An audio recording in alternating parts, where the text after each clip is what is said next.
क्या हुआ भाई? केमिस्ट्री समझ नहीं आ रहा? देखो यार, केमिस्ट्री जो है ना उतना ज़्यादा टेंशन लेने का बात नहीं है। तुम्हारा बाकी दो सब्जेक्ट जो है उसमें ज़्यादा प्रेशर है। मतलब फिजिक्स का तो कॉन्सेप्ट समझना पड़ता है, फिर वैरायटी ऑफ एमसीक्यूज होता है, उसको सारा दिन सॉल्व करना पड़ता है, उसके रिगार्डिंग टेंशन है। उसके बाद तुम्हारा बायो हर बार रिवाइज करना पड़ता है, नहीं तो भूल जाते हो। Highly volatile subject. पर यार केमिस्ट्री थोड़ा अलग है, बट थोड़ा सा सिस्टमेटिक स्टडी अगर तुम करो तो इसको भी तुम अच्छे से एज कर सकते हो। मतलब उतना ज़्यादा प्रॉब्लम है नहीं। 3 पार्ट्स है, फिजिकल, ऑर्गेनिक, इनऑर्गेनिक। अब इसका भी एकदम सिंपल टेक्निक है कैसे तुम पढ़ाई करोगे, कैसे मैंने किया था, और मैं तुमको वीडियो में आगे बताऊंगा। सो इस वीडियो को अगर तुम अपना टाइम दे रहे हो, अपना वैल्यू टाइम दे रहे हो, तो एक पेन और पेपर लेके बैठो ताकि तुम कुछ इंपॉर्टेंट पॉइंट्स जो मैं वीडियो में बताऊंगा उनको यार नोट डाउन कर पाओ। ठीक है, तो चलो यार without any further delay let's get started.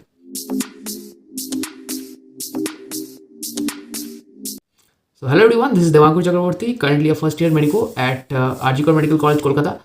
सो इस वीडियो में हम बात करेंगे about chemistry, your complete guide for chemistry. ठीक है, तो नीट में तुमने देखा है प्रीवियस क्वेश्चन में कि केमिस्ट्री यार ठीक ठाक आता है, मतलब एवरेज लेवल का आता है हर साल यार, ना ही ज़्यादा टफ ना ही ज़्यादा ईजी।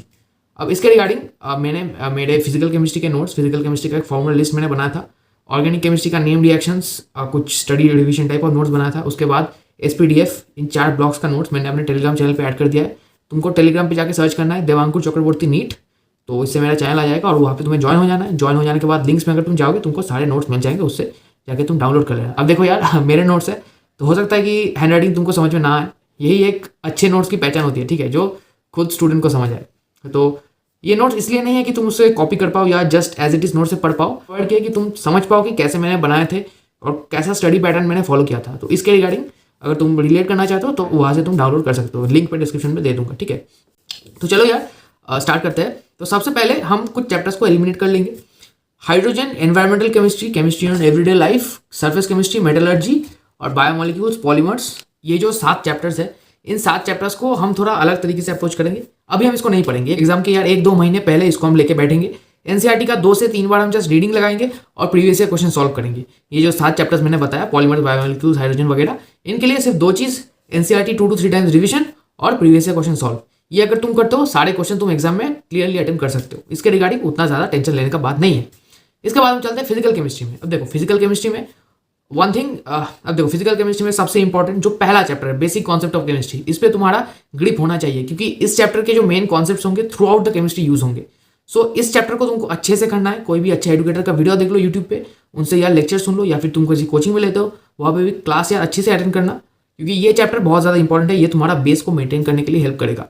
ये चैप्टर तुम्हारा हो गया। इसके बाद से जो चैप्टर्स है, for example states of matter, chemical thermodynamics, तो इनके यार तुमको रीडिंग से ज़्यादा क्वेश्चन सॉल्विंग पे फोकस करना है। ठीक है, question solving greater than reading.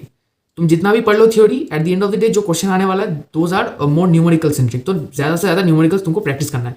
अब यहाँ पे कोई बुक मैं सजेस्ट नहीं करूँगा, तुम्हारे पास जो भी बुक है तुम उसको यूज़ कर सकते हो। उसके बाद तुम्हें फिजिकल केमिस्ट्री में एक फॉर्मूला शीट बनाना है, formula sheet for all the formulas of all the physical chemistry chapters. इन सारे फॉर्मूलाज को लेके फिजिकल केमिस्ट्री के लिए तुम फॉर्मूला लिस्ट तैयार करोगे और उसको डे टू डे बेसिस पे रिवाइज करोगे। ऐसे करते करते तुम्हारा जो फॉर्मूला बेसिस सम्स होगा वो डायरेक्टली सॉल्व हो जाएंगे, ज़्यादा दिमाग लगाने का बात नहीं होगा उसमें। ठीक है, तो ऐसे हम इसको करेंगे।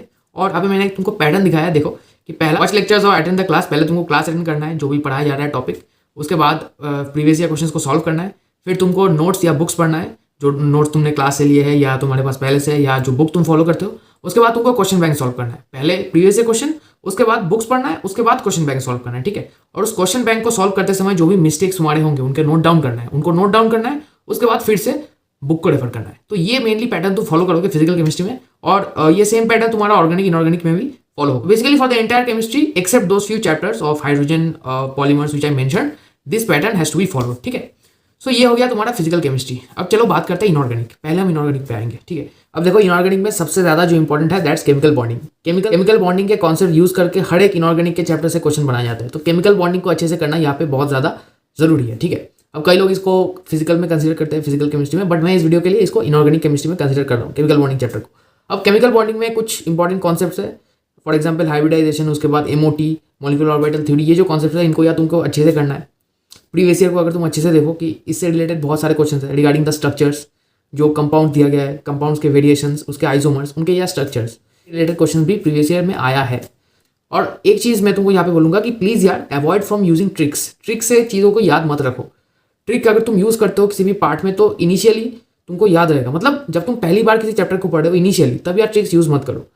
ट्रिक से उस टाइम पे तो तुमको कॉन्सेप्ट याद रह गया, but entire chapter entire syllabus को कवर कर लोगे eight the end of the year, तो तब तुम्हें यार उन कॉन्सेप्ट्स का मतलब ठीक से तुम्हें कर नहीं पाओगे। जब तुम्हारे सामने 4 ऑप्शन होंगे ना, 2 ऑप्शन में तुम हर टाइम कंफ्यूज हो जाओगे, क्योंकि एग्जामिनर को भी पता है कि स्टूडेंट इसमें ट्रिक यूज करेगा और एग्जामिनर एक्चुअली उसका कॉन्सेप्ट देखना चाहता है। ठीक है, तो कॉन्सेप्चुअली पहले जब पहली बार पढ़े हो इनिशियली, जितना भी टाइम लगे यार थोड़ा सा इन्वेस्ट कर लो और उस कॉन्सेप्ट को यार अच्छे से समझ लो। ट्रिक्स तो यार तुम बाद में यूज कर सकते हो, कॉन्सेप्ट को समझ गए फिर जितना मर्जी ट्रिक्स यूज करो। ठीक है, इसके बाद आता है तुम्हारा पीरियोडिसिटी का चैप्टर, पीरियोडिक टेबल। इसमें मेनली क्वेश्चन आते हैं एक्सेप्शन से, जो सीरीज होता है ना, उन सीरीज के नॉर्मल सीरीज तो तुम्हें पता है क्या होता है, क्लास 9-10 में ही तुमने पढ़ा है। एनसीईआरटी में देखोगे कुछ एग्जाम्पल्स दिया हुआ है, क्वेश्चन आएगा तो उन्हीं में से आएगा, जो पहले आ चुके हैं उन्हीं में से आया है।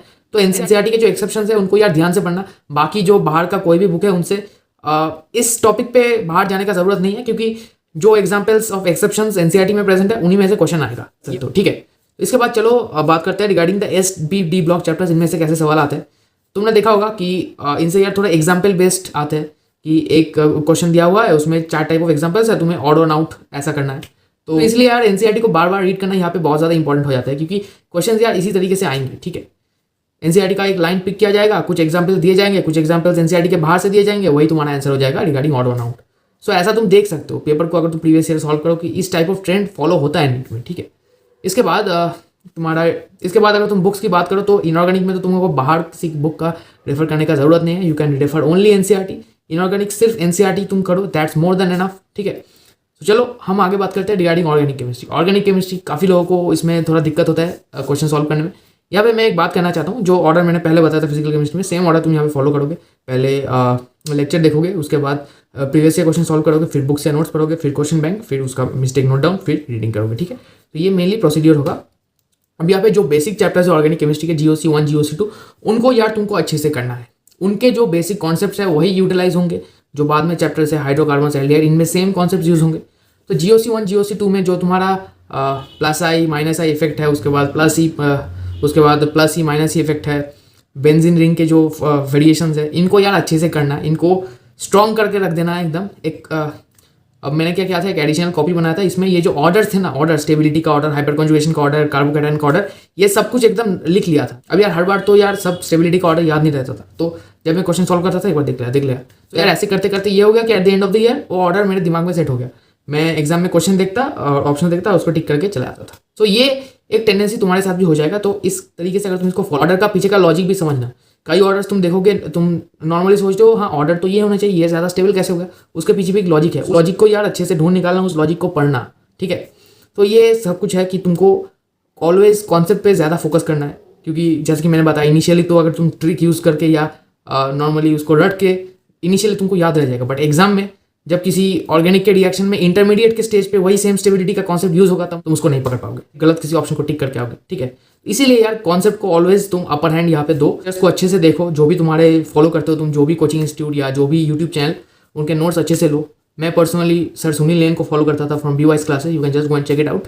बाद आता है तुम्हारे जो बेसिक चैप्टर्स ऑर्गेनिक के, जो हेलो एल्केन्स, ईथर्स, फिनॉल, ये जो चैप्टर्स की रिएक्शंस है।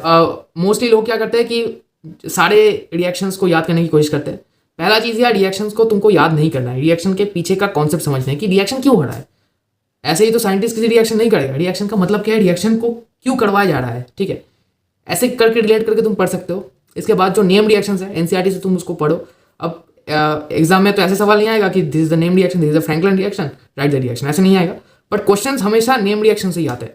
तुमको पूछ सकता है कि इसका इंटरमीडिएट क्या है, जिस रिएक्शन से पूछेगा दैट्स अ नेम रिएक्शन। तो नेम रिएक्शन को एकदम टिप्सों पे रखना है। मैंने जो नोट्स प्रोवाइड किया उसमें भी सब कुछ दिया हुआ है, तुम अगर उसको जाके देखो तो नेम रिएक्शन बहुत ज़्यादा इंपॉर्टेंट है। और इंटरमीडिएट्स यार, एग्जाम में तुम देखोगे कि कई बार इंटरमीडिएट से क्वेश्चन पूछा गया है, इंटरमीडिएट का स्टेबिलिटी। ठीक है, तो यहाँ पे क्या है कि तुम रिएक्शंस को यार रटो मत। रिएक्शन रटने से तुम इन इंटरमीडिएट के स्टेजेस को समझ नहीं पाओगे, क्वेश्चन गलत हो जाएगा।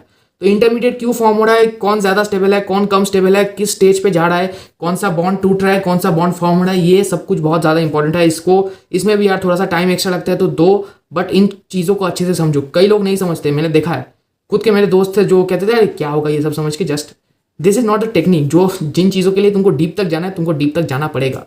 क्योंकि जो मैंने बताया कि एंड ऑफ द ईयर बहुत सारे चैप्टर्स तुम कवर कर लोगे, दिमाग पे बहुत ज़्यादा प्रेशर होगा, एग्जाम के उस मोमेंट पे तुमको ट्रिक्स याद नहीं आएंगे। 4 ऑप्शन जब होंगे तुम्हारे पास, 2 एकदम लगेगा कि सी भी हो सकता है, ऑप्शन डी भी हो सकता है, तब यार ट्रिक्स दिमाग में नहीं आएगा। तब जो चीज़ तुमको एफ्लोट रखेगा that's your concept. So concept build करना बहुत ज़्यादा ज़रूरी है। वीडियो में कई बार मैंने बोल दिया concept word, but that's actually what it is regarding chemistry. और यार मेरे फर्स्ट अटेम्प्ट में जो मैंने गलती किया था इन केमिस्ट्री में कि मैं बहुत ज़्यादा क्वेश्चन सॉल्व करता था विदाउट अंडरस्टैंडिंग। ये भी एक बहुत खराब चीज़ है जो तुमको नहीं करना। मुझे चैप्टर्स का परवाह नहीं था कि चैप्टर्स कैसा आया, ईजी आया, डिफिकल्ट आया, बट मैं क्वेश्चन सॉल्व ढेर सारा करता था। बट क्यों मिस्टेक हुआ, कहाँ इंप्रूव करना है, ये मुझे समझ में नहीं आता था, क्योंकि कॉन्सेप्ट मेरा वीक था। मैंने पढ़ा ही नहीं था उसको ठीक से, मैंने उसके रिगार्डिंग लेक्चर्स ही नहीं देखे थे। तो ये प्रॉब्लम इनिशियली मेरे को हुआ है, तो मैं इसको समझ सकता हूँ, ठीक है। सो यही मैं बेसिकली वीडियो में कन्वे करना चाहता था। आई होप कि तुम समझ चुके होगे। तो बस यार आज के लिए यही तक, मिलते हैं बहुत जल्दी अगली वीडियो में, तब तक के लिए गुड बाय।